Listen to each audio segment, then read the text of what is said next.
Yeah, very good afternoon, and it's a fireside chat. It does not have any subject it mentioned. So, sir, I have the freedom to ask you anything we want. You were there at governor's program in the morning, so we have a very freewheeling chat and all. First is a bit of confusion at times. We ask ourselves, I mean, why SIDBI there? What does SIDBI do? It's a DFI, but if there has been no SIDBI, would you lose out on anything? I don't know. Because you see the ICICI, IDBI, they got converted into bank. IFCI has become a penny stock or whatever it is, very small in BFSI and all. So that's the kind of fate the DFI is faced. And that's left with NABARD and SIDBI. But often we are curious to know what exactly, if you can explain to us, there are not too many people, but still, what exactly SIDBI, the SIDBI, the animal, what is it? Thank you for inviting me, Business Standard. Always a pleasure to speak with you, Tamalda. I asked myself that same question when I joined SIDBI, that what does SIDBI stand for, what is it supposed to do? And I can only tell all of you that the news is that after having been there for now 18 months, my learnings are that what SIDBI has accumulated over 32 plus years has been astonishing. And there is a certain skill set that has come about in the current SIDBI. I don't want to dwell into the past, but I think the other big question we have to ask ourselves is, are there any businesses that are still going to money lenders and borrowing from money lenders? So that is also a very relevant question, because SIDBI was created to take care of financing, promotion and development of MSMEs. MSME today is a definition which has actually changed multiple times in the last 5 years. Today it is about 9 crore entities, of which I would say only maybe 1 crore are under PAN and GST. The remaining 8 crores are all probably one-person businesses, which are scattered across the country, which are many of them, I would say even half of those 9 crores, are probably taking money from money lenders at 3% per day or whatever those rates might be. Very clearly, all businesses have a right to grow. All businesses are going to contribute to the GDP as and when they get formalized. And therefore, if India is looking at 5 trillion as a number, I think SIDBI is extremely relevant. Tell me, one is MSME, that you yourself said that there's a 90 million MSMEs there, 99 crore, and if I'm not mistaken, is about 30% odd contribution to GDP, right? And then, of course, we can get into different segments of manufacturing, GDP, and services. I'm not getting into that. So that's one bit, and other bit, of course, your support to the MFIs. These are the two props in the SIDBI thing and all. But we don't hear much about MFIs anymore. So that wing of SIDBI is drying up, or? So let me also be dreadfully honest. I think SIDBI is sitting on past laurels. Huh? Okay. So SIDBI did an excellent job of setting up the MFIs. Truly, I think, I recognize a few people here. There is certainly, even today when I meet any of the SFBs or the MFIs, their hearts are gladdened by the fact that SIDBI stood by them, helped them become MFIs, successful MFIs, become SFBs, and then list. Bandhan, for instance, Bandhan is a great example your creation. You Correct. picked up equity when nobody knew about Bandhan, right? Absolutely, absolutely. So I think, there were some very far-sighted moves made by SIDBI officers at those times. But somewhere I think maybe, last 5-6 years, we have stopped looking at the next set of 100 NBFCs or MFIs where we must go in and support.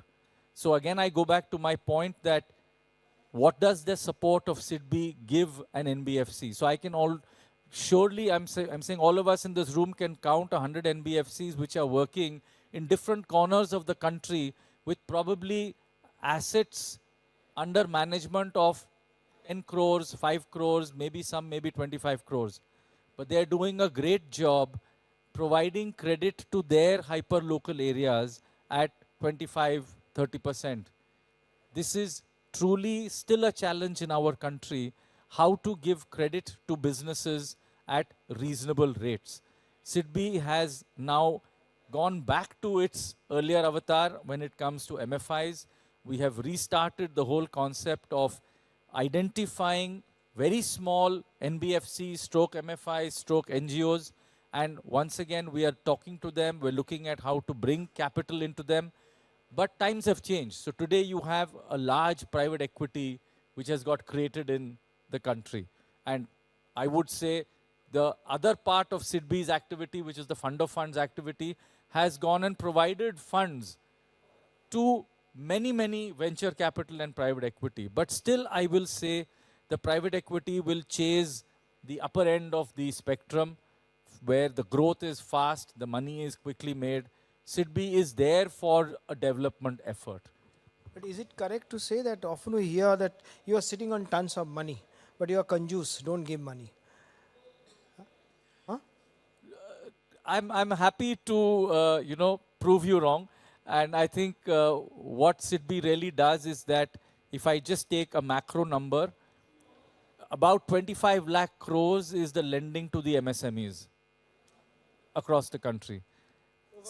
Overall, 25 trillion. of which SIDBI has got a portfolio of roughly 3 lakh crores. So it's not a small percentage. It certainly can grow. Our main way of financing is refinancing the MSME portfolios of banks and NBFCs. We do direct lending to MSMEs, which is about 15,000 crores.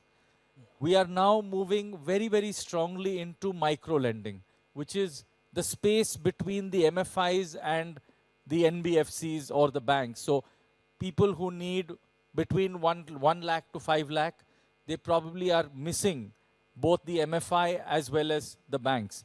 So there is a lot of work that needs to be done. We have to be clear about, one, our role as a financier, and two, probably which I think is more important, is our role as a development or an ecosystem builder. In that context, if I'm not mistaken, you did launch something called Prayas, which is slightly not like 50,000, 1 lakh, little more than that, but at a very low interest, I mean low interest cost, etc. So how is that being? It is truly a great journey. So today Prayas has got about 600 crores of micro lending, which I define as somewhere between 1 lakh to 5 lakh. We have got partners. So again, we are not a large organization with, several thousand branches. We have 75 odd branches. But micro lending cannot happen through those branches. It is at a much lower level. It is at the village level or the, small towns. And that is where we have built partnerships with several different people. It could be MFIs in some place. It could be NGOs in another place, banking correspondents. So the whole idea is that there is a shared model, something similar to what RBI has started in co-lending. So we have got a fully digitized platform where the person on the street is available there with a tab, puts in all the data, sends it to us.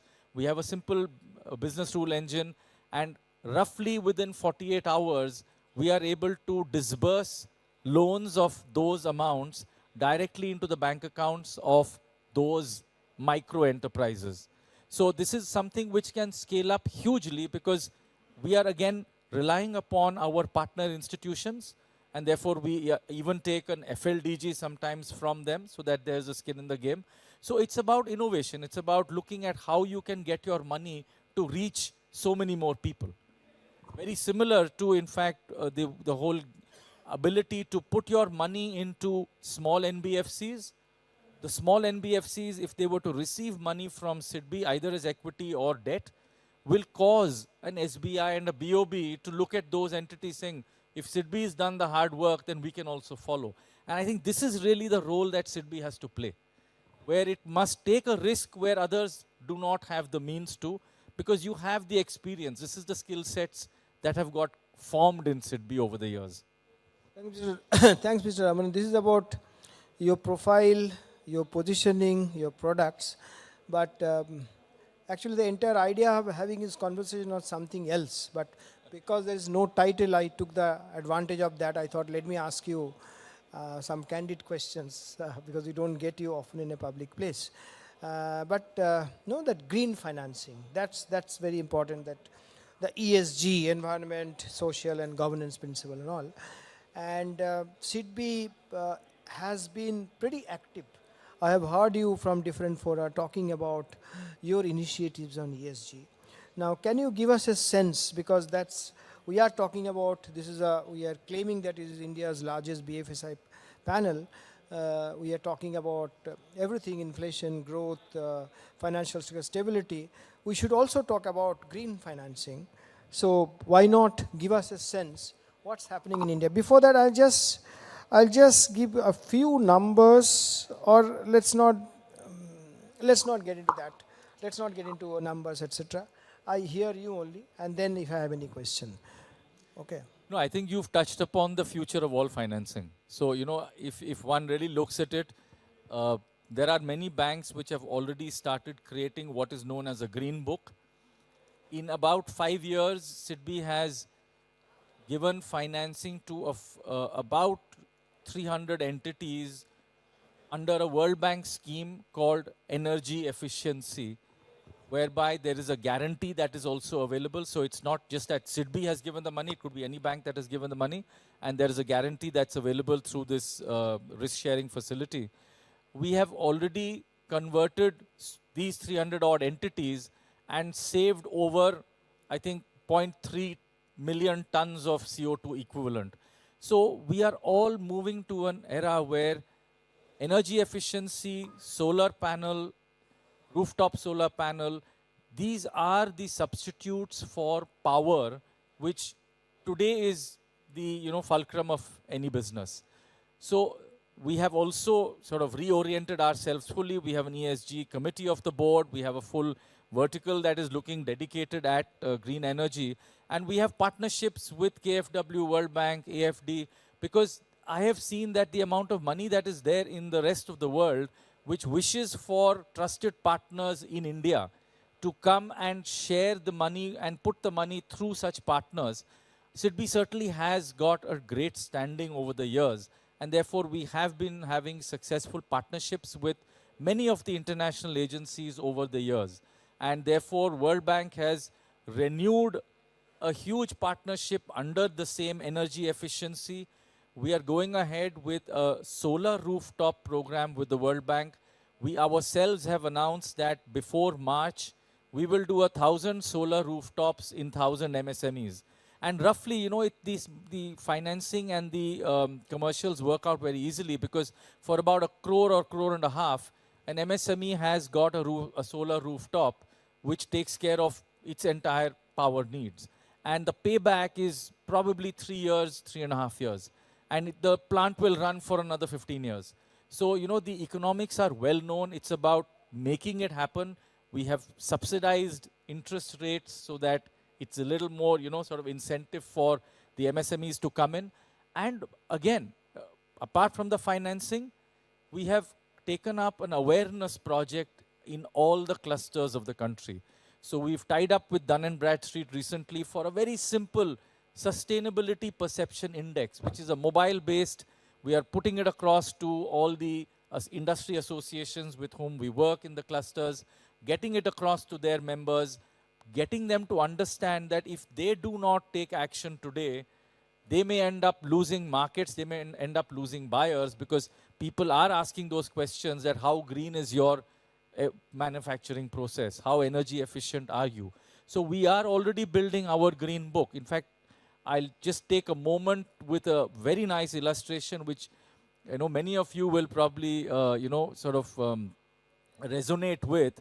There is a Moradabad cluster. It's a brass cluster. It is traditional art and skills over centuries. All of them have got coal-fired furnaces. 3,000 units, all with coal-fired furnaces. You can imagine the longevity of life over there is probably still very low. We have brought all the partners together. We have brought the UP government. We already found that a gas pipeline had come in from Torrent. We brought in the World Bank team, and now we are, with our own money, converting 100 such units into gas-fired furnaces. Now, this is a long-term project. There are environment clearances required. There is, zoning laws of the UP government which have to be changed. But the great thing is that everybody is now willing to do it. So, I think the sort of clarion call from the top has gone down very well. And everybody is today looking at how to convert inefficient energy processes into more efficient ones. You spoke about clarion call from the top, so I'm just quoting the Panchamrita goal that Finance Minister Narendra Modi announced at 26th session of the Conference of Parties COP26 at Glasgow. Now, what are the things? It says that enterprises need to keep a close check on their carbon footprints to help India meet at least 4 of its 5 Panchamrit target. That's what Finance Minister said. By 2030, what are the 4? Increasing India's non-fossil energy capacity to 500 GW. Number 1, meeting 50% of the country's energy needs from renewable energy. Number 3, reducing carbon emissions by 1 billion tons and lowering the carbon intensity of the economy by less than 45%. So these are the 5 things. Now tell me, this entire ESG or the green financing has been on the agenda of G20 since 2008, and now India presidency of G20. So how do you see the things unfolding? What should SIDBI do, to grab this opportunity and come back, still the limelight and push the causes? So, over our learnings over the last, decade or so, we have found that the guarantee scheme is an excellent way to galvanize money. So what we have done is that under what is a very popular scheme called CGT MSE, which all banks have fully integrated into for several years, we have revamped that platform and made it fully digital. One of the biggest pain points for a bank is that when you want to put a lodge a loan under the guarantee scheme, you have pieces of paper and so much of cost because of people doing a manual job. So that entire thing has been fully changed. So today the bank's loan management system is linked through an API to the CGT MSC, and therefore even when you want to lodge a claim, that entire process has been digitized. It is a small thing to say, but I can tell you, MD of SBI has personally rang me up and said, thank you for doing this, because you do not know how much money is saved at SBI for just pushing in, these kind of loans into the guarantee system. So what we are doing is, with the World Bank, and we're happy to do it with other people also, create guarantee schemes for solar rooftop.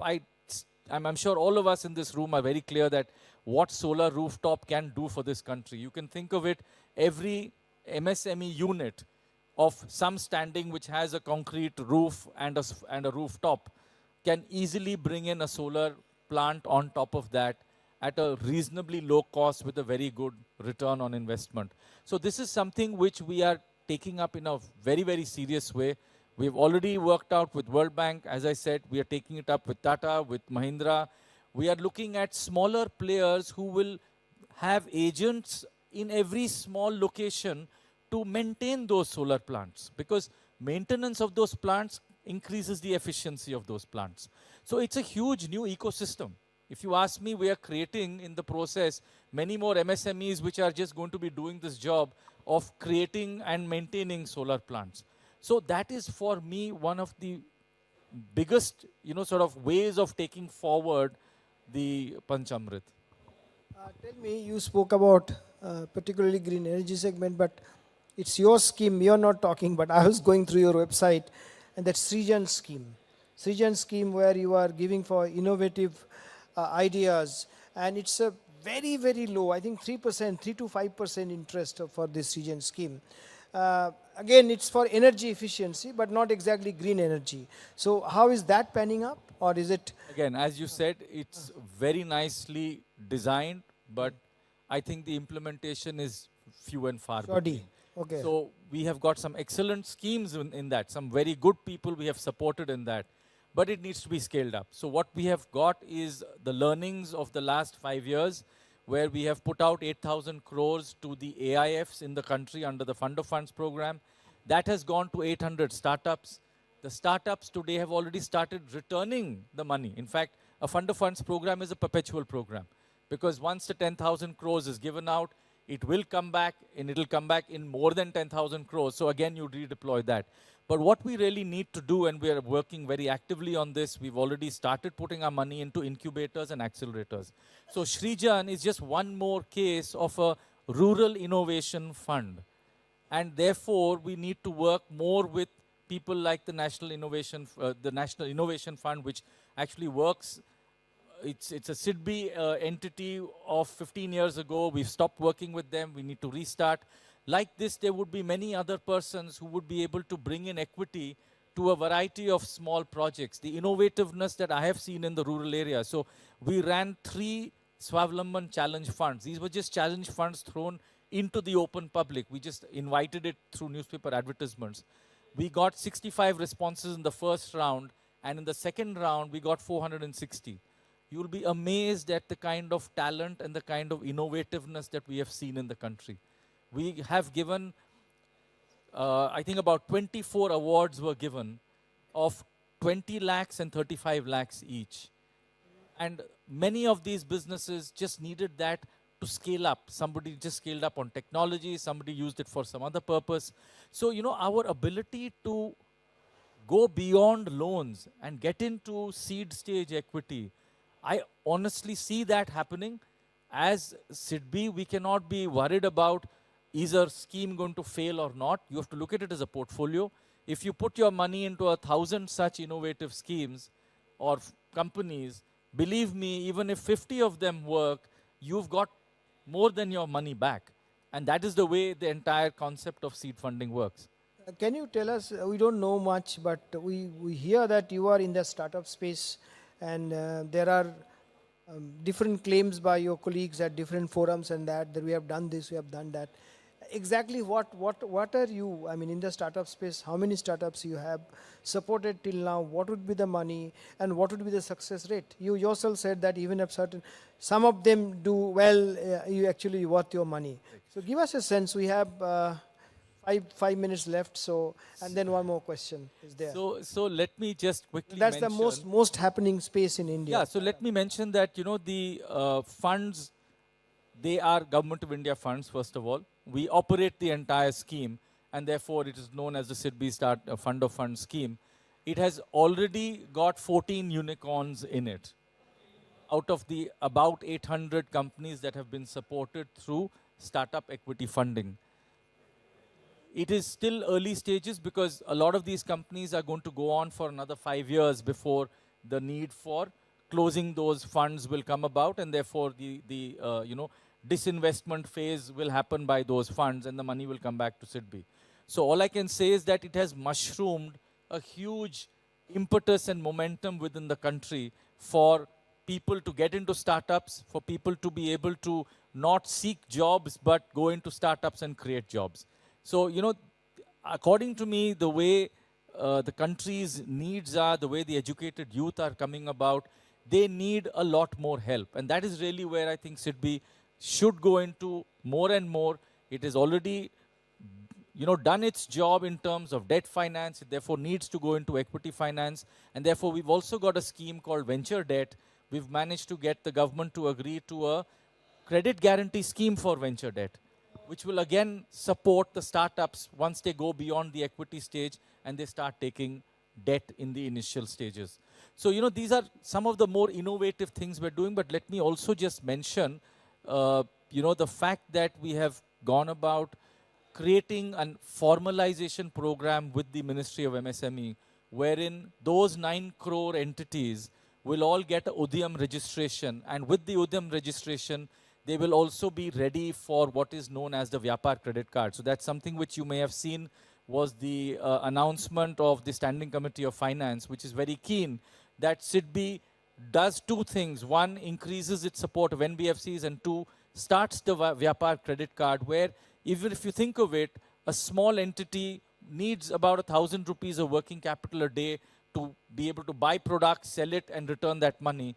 That 1,000 rupees can come from a Vyapar credit card at 20% interest and not at the interest rates of today, which are usurious. That is a scheme which can go through on a digital platform. So the number of Udyam registrations that are going to go through in the next 2 years, I would say the ambitious target given to us is 5 crores. So out of those 9 crores, probably 5 crore entities with the help of people like Mr. Alok Mishra and MFI, and where all those MFIs will come forward and give us the data and we'll be able to give it.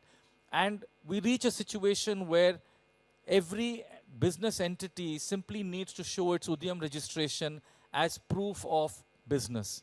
And that is a single registration which should be used by anybody to validate that, yes, this is an existing business. So thank you for bringing Vyapar credit card here. I'm tempted to ask you, I mean, will it go the Kishan credit card way? Because we know the Kishan credit card for the banking segment, it's a huge black box. I don't know how much percent actually is banks get back. It's a perennially rolling over. So does the Vyapar credit card also run the risk of this? I mean, once the money you give to me, I mean, I will never pay back, and I just get it roll over, and you claim the credit that you have issued so many Vyapar credit card, and you have changed the face of businesses, and you have given so much of money, etc., etc. But actually, the money never goes back to you. Will it go the Kishan credit card way, or how the Vyapar credit card? I know it's very politically sensitive. You need to be diplomatic, but how is Vyapar credit card different from Kishan credit card? So, first, a very small technical point. Kisan credit card is not a credit card. So, Vyapar credit card is actually designed as a UPI linked or UPI based credit card scheme. And therefore, it is additionality. Now, no bank will give a CC limit to a small business. And therefore, this whole idea of the fact that we can have a Vyapar credit card, and again, I go back to my point, that can get covered under the CGT MSE scheme. So, we have today, in fact, you'll be shocked, Japan Financial Corporation is the world's largest credit guarantee scheme. It runs into billions of dollars. That's the way Japan has supported, even today. You'll be shocked, Japan has so many MSMEs which are supported by this corporation. This is the way I have seen India can grow. And this is really the way we would like to go ahead and create this kind of a credit guarantee corporation for even something as, sort of risky sounding as a Vyapar credit card. So I think there's a huge potential. I am very positive about the fact that our banks and our NBFCs will be able to run a Vyapar credit card scheme very well. My last question, we have just almost finished our time, but quick answer is this. Is there any way, I'm not saying that you are suffering from any existential crisis. Probably you need to educate us, we don't know what you are doing. But is there any way to change it, like in the sense like the banks can, even though you are a public sector bank, you have many constraints, but you can hire talent for the market, give them market-related salary, put them in a different structure, go by CTC structure, allowing the monetization of entire thing, etc., etc. Like we had NAFED MD with us, and he is giving pretty good money to attract talent and all. You said there are many schemes, but its execution is not as exciting or as efficient as they should be or not. So is there any way to change if you have the ability to convince the government to reposition SIDBI? What are the few things that need to be done? That's my last question. No, last and most difficult question. So I'm wondering how to duck it. So let me really first and foremost, the beauty is that SIDBI is not a public sector bank. It is an autonomous entity created under its own statute. Therefore, we have the ability to use the statute and create conditions for our staff and our operations which can actually be quite different.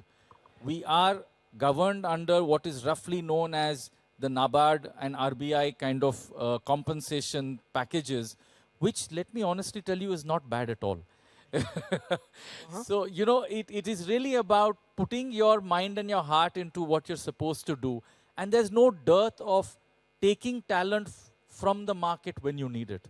We have already done it. I have an entire technology team which is completely from the market. And that's why we are running these large nationwide projects that we are doing. So, you know, the rules that sort of run for SIDBI, I would not say are, you know, overbearing or, you know, tie our hands behind our back. If we want to do something, even if we put a proposal to the DFS saying this is what we want to do, I don't think DFS is ever going to look in and say that don't do it. Because finally it's about nation building. So I think, you know, the way an Aadhaar grew, I mean, Aadhaar was not constrained by money, but the beauty is that it did not really need too much money to grow, and whatever it needed was provided. So if you've got your projects in place, if you've got your design in place, your goal is clear, I don't think money is a constraint. Thank you. So that's all from me. Here, Alok Saab is here, Samidda is here. You want to ask any question to him? However uncomfortable, he is fine. No? Nobody. So, yeah, quickly, sir. Can he? Get my mic. Yeah.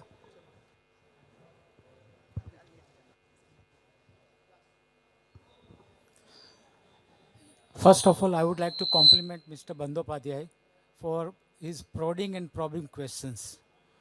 Now, my question to you, sir, is that you have started becoming like an octopus. You are being given by government so many tasks that in that process, I think somewhere the idea of small industrial bank is getting lost because you closed so many branches also. Even right now, I don't know how many branches you have in Mumbai. No, fair question. I mean, I think the fact that we may have closed some branches at some point of time is only a indication of the fact that when we run the bank, it is on a commercial basis, and therefore we have to run it as a profitable concern. We do not get equity infusion from the government. We run entirely on our own organic strength, and therefore the returns from our operations is the addition to our net owned funds, and based on which we go to the market and we borrow. We do get some concessional funds from the RBI, but as a share of our total borrowings, that's probably about 33-40%, not more, and it has been declining over the years. So our ability to borrow money on the strength of our AAA rating is really where we gain our strength.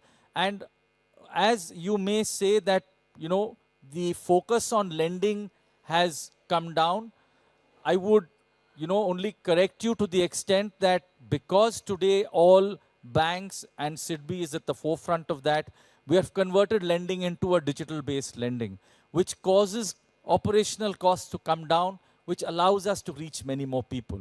So, you know, I'm also painfully aware of the fact that MSMEs could do with so much more of outreach, but we'll certainly try our best and get there.